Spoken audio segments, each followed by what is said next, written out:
Hello, we're back again. It's Monday already. Can you believe it? Well, for us it's not. For us it's still the middle of the week. But so I'm Oscar as always. And last week Ella had a little bit of a makeover. Would you believe she had another makeover again this week? No, I'm joking. I'm joined by Sarah today, the fantastic Sarah. For those of you who don't know, Sarah, tell us a bit about you. I suck at things like this, Sorry, Oscar. I put you on the spot, haven't No, I? no, no, no. It's all good. It's all good. I'm Sarah. I work a large proportion in education, and I have my own little, very small consultancy project, which is having a little bit of a break at the moment, called Undivided. And I go into schools and those who work with young people, could be social workers, youth workers, NHS, anywhere really, and talk about LGBTQ plus inclusion and welfare for young people. Yeah, and of course you're part of the fantastic Pride and Surrey team, which is why we've got you on tonight. I am. It's one of my favourite things. I am continuously honoured to be a part of, and I think we just have the best time, and we have the most amazing team, don't we, Oscar? Oh yeah, absolutely, it's fantastic. Such a family. I was going to say little family, but it's not that little anymore.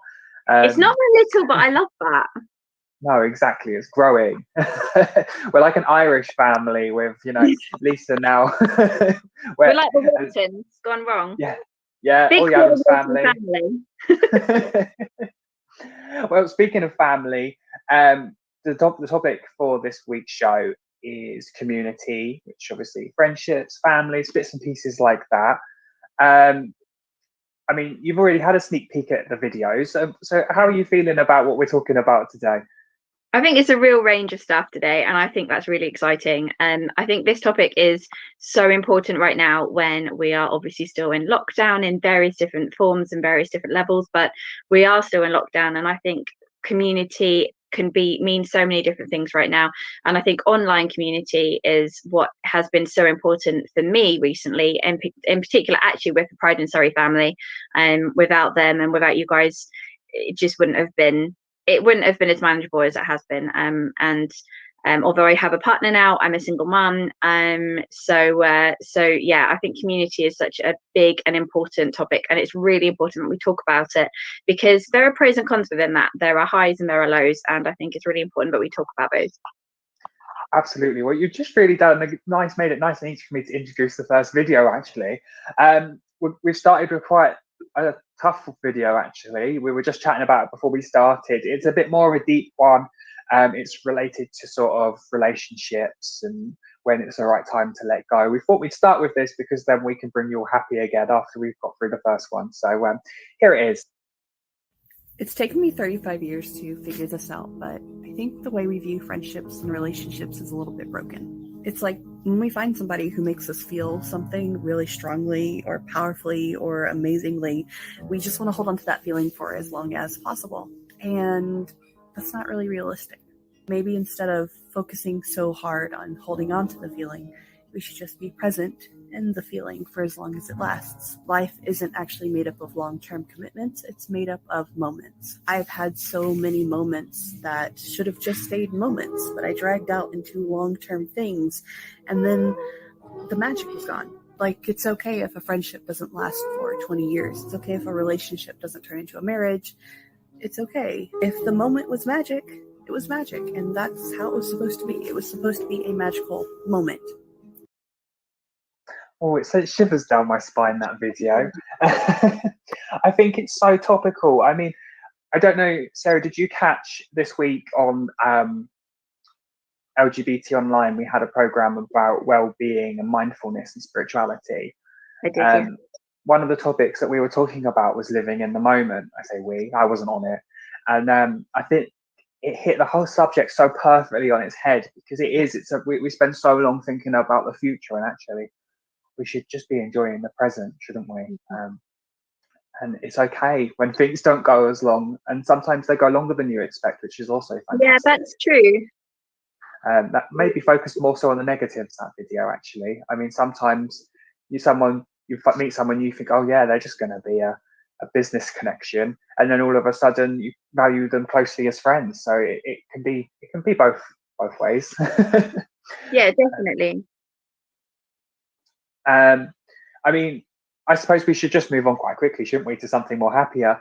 Well, I don't know. I think, I mean, the first time I watched that video, I actually stopped and watched it back again, because there are definitely moments and there are definitely relationships in every form, from family to friends to partners, that I still am grieving for. And I think that's okay. I think it's okay, but yes, I absolutely agree with that, that living in the moment and accepting that it is what it is right now is so important.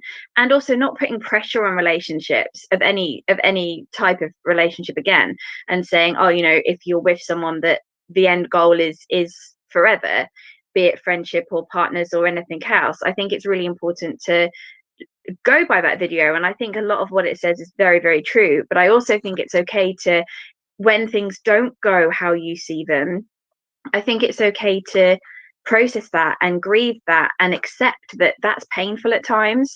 So I love that video, and I certainly need to be someone who is better at letting go and not reliving things in my head and beating myself up for them. That is definitely something I need to work on, and living in that moment is something I'm useless at.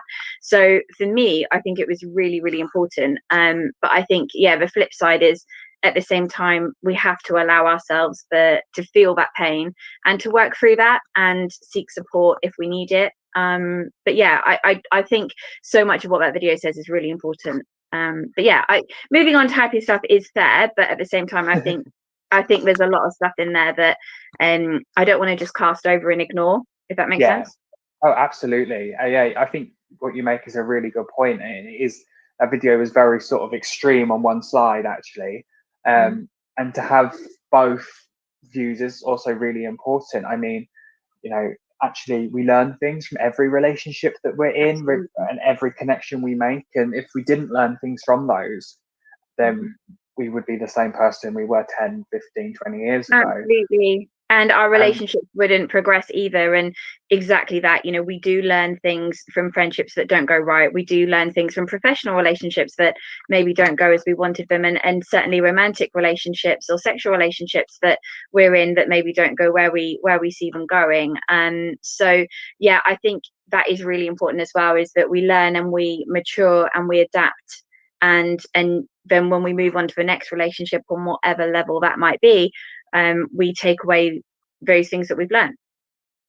Absolutely. Yeah, I totally 100%. I love that. I so agree with what you've said, because yeah, we learn, don't we? We move on, but also it's good to remember those things.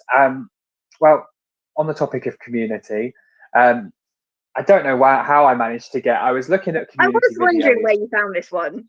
and I found this fantastic video of some raccoons. And in my mind, so that we can fit this in before we see the video, I was like, it's perfect because it's a community of raccoons. This is what you get when you start researching videos at midnight. It's the level of insanity that sort of starts to begin. I'll take that. Let's take a look. Dude, what? How? How? Are there this many of you right now? You guys are unreal.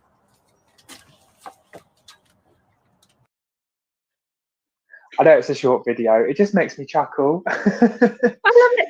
Do you think they can get out? Is there a need for some kind of intervention here? Well, I was wondering, so maybe they could make like a raccoon tower. You know how you see those people in the army when they have to climb over those wooden walls? Yeah. I feel like the part 2 video is required for this. Like, I need to know if they're okay now. I'm heavily invested in these raccoons' welfare. Are they okay? Do they need support? Do they need a helpline? What how can we signpost them for support at this point, Oscar? Well, I mean, you're the signposting lead for Pride and Surrey, so you tell me what organisation we need to involve there. I have seen, obviously we don't have raccoons in England, which I'm so upset about, because I think me too. really I love them. They're amazing. Yeah, we get foxes, so I suppose every cloud. It's like a fox and a badger crossed, but not, right? Yeah, I think so. We'll take that. It sounds cute. But I've seen in America where they've had to put things in bins to get them out, because they climb into bins this sort of size, and often they forget how big they are or how small they are, and they can't get out. And luckily, they've got a massive food and water supply in those bins. Yeah, that's true. Probably not, again, maybe not the healthiest of diets. Probably not, but they're nicknamed trash pandas, aren't they? Because the fact that they just eat garbage, so they'll eat anything. Oh, bless them. I mean, isn't this man-made versus, you've got a man-made area there. You've obviously got garbage cans and trash cans and dumpsters. But yeah, it's clearly American, and clearly, they're all in there. But yeah, it's where we've got in the way, I guess. Well, yeah, there is that. It's us being in the way. It's normally what happens when animals get in trouble, isn't it? It's a human's fault somewhere along the line. Probably. It's really sad. But I don't really know how I got that when we were talking about. I love community. it. It made me smile, and I think we all need that right now. Well, exactly. And actually, speaking of smiling, this video that I've got up next went viral this week. It's over in America, but it just goes to show that Zoom can go completely wrong. So let's take a look before we talk any more about it. Mr. Ponton, I believe you have a filter turned on in the video settings. You might want to can you hear me, Judge? I can hear you. I think it's a filter. It is, and I don't know how to remove it. I've got my assistant here. She's trying to, but I'm prepared to go forward with it. I'm here live. I'm not a cat. I can see that. I think if you click the up arrow next to this.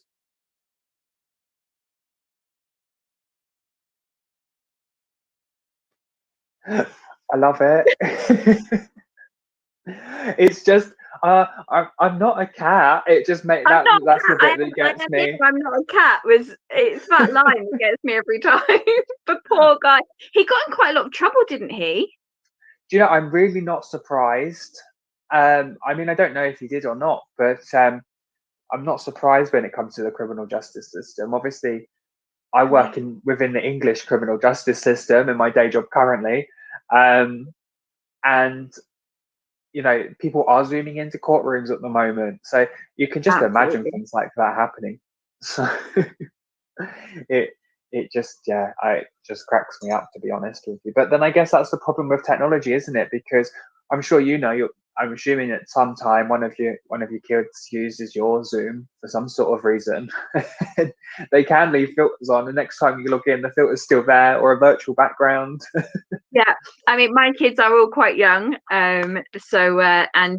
but yeah, I mean, I do wait for the day. I have had, when I've been in big important meetings with senior leadership teams and stuff like that, I've had, at one point my daughter tried to climb out the window of the room that I was in whilst I was having this meeting.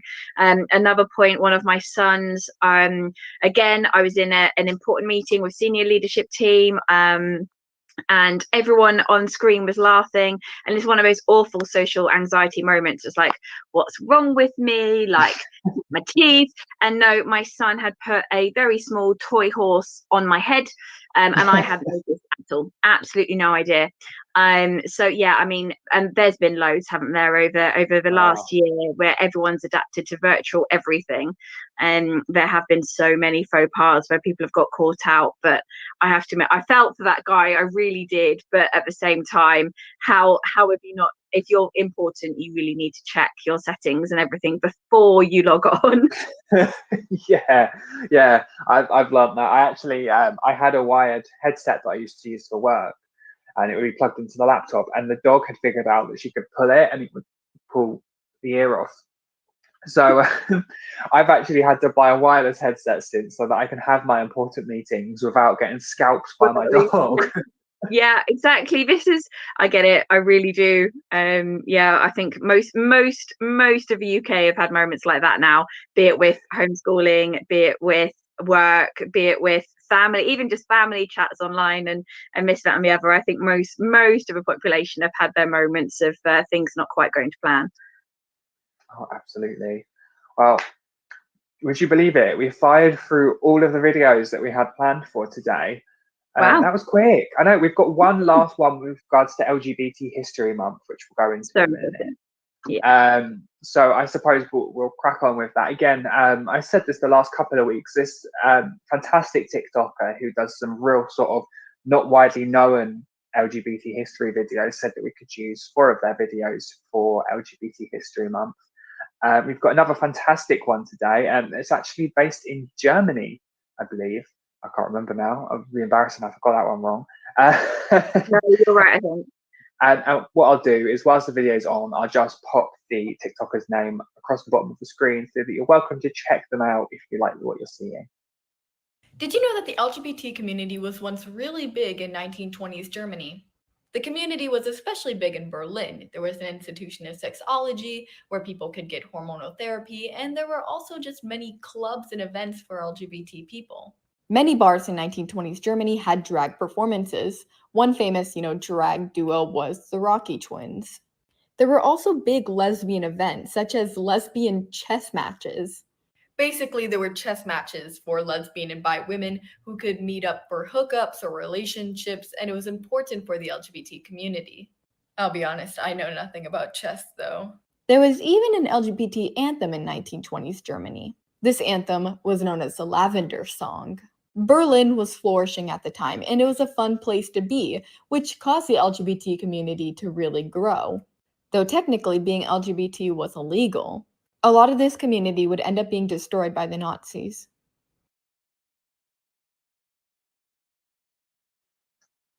It's really interesting, isn't it, to sort of see all of the different places that our community has been able to sort of thrive at different times.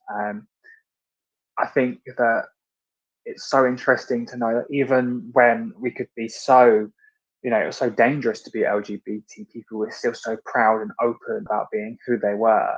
And actually, there are things in that culture that unfortunately were destroyed towards the end that we could still really do with today.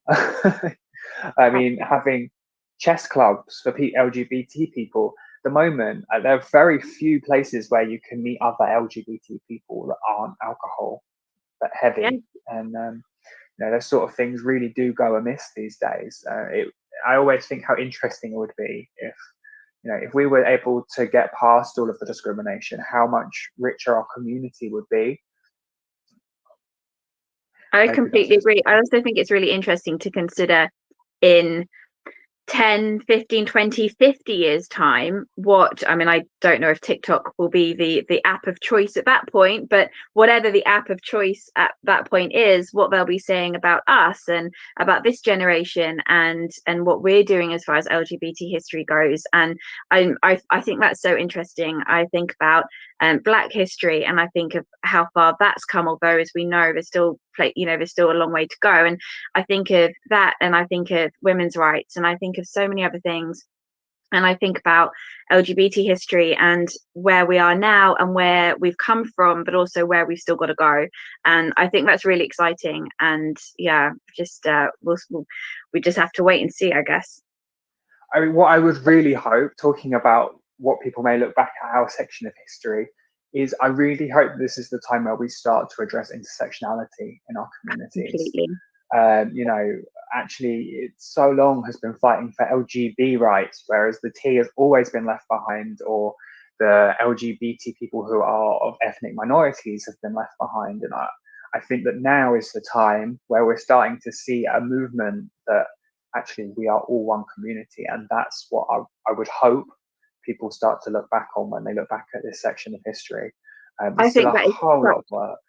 I think that's incredible aim. I really do. I think, that, yeah, I love that, Oscar. I really, really do. I think it's same with people with disabilities, of, both visible and not. Yeah, I really love that. I think that is something that we should really strive for. Love that. Oh, that's me just being Pride and Surrey through and through, isn't it? Because that's what we've been trying to do for all. No, it is, but it is something that Pride and Surrey, we've really set out to look at that, and that's one of the reasons why we've got so many people from so many different backgrounds on the team, because for exactly that reason, and why we're always striving to do more with that. So yeah, I completely agree. Well, it's been lovely. So nice to talk to you. Sarah, So have you good. got any sort of last message that you want to leave with the people who are watching tonight? Yeah, I think I want to go back to that very first video. I know we've ended on, actually we've kind of been, I don't want to use the word roller coaster or journeys because they're just too cliche, but come up Just a with mess. something else that links with that. But yeah, I think that last video and looking forward to what we want as a generation to achieve in our time, but also going back to that first video of enjoying the moment, but also just not being so hard on yourself. And seek support when you need it. If a relationship has broken down for whatever reason, whatever form of relationship that is, if you're struggling, seek support. And Pride and Sorry are here for you. You are not alone, and we're here if you need anything. Yeah, absolutely. Thank you for that. And of course, if you do need to talk, Pride and Sorry do have our text support line. That's text the word talk to 88440. That's talk to 88440. You have to reply to some automatic messages, which is just trying to find out why you're talking to us. But then you'll get put through to a member of the Pride and Sorry family who'll be there to help. Yeah, absolutely. Well, that's another end of a fantastic show. Oh, the banner's come back up. It's the problem with live. Thank you so much for joining really us. important. It's important. Maybe it just decided it needed to be there just one more time in case someone didn't get it. Oh, so there you go. Well, it's been an absolute pleasure, as I say. Thank you so much for joining me tonight, Sarah, and everyone watching at home. Thank you so much for tuning in. We'll be back next Monday for another episode of Not Alone Talks. Who knows who will be joining me next week? It will be like a fun adventure. Well, thank you very much, everyone. Bye bye. Thanks, Oscar. Bye.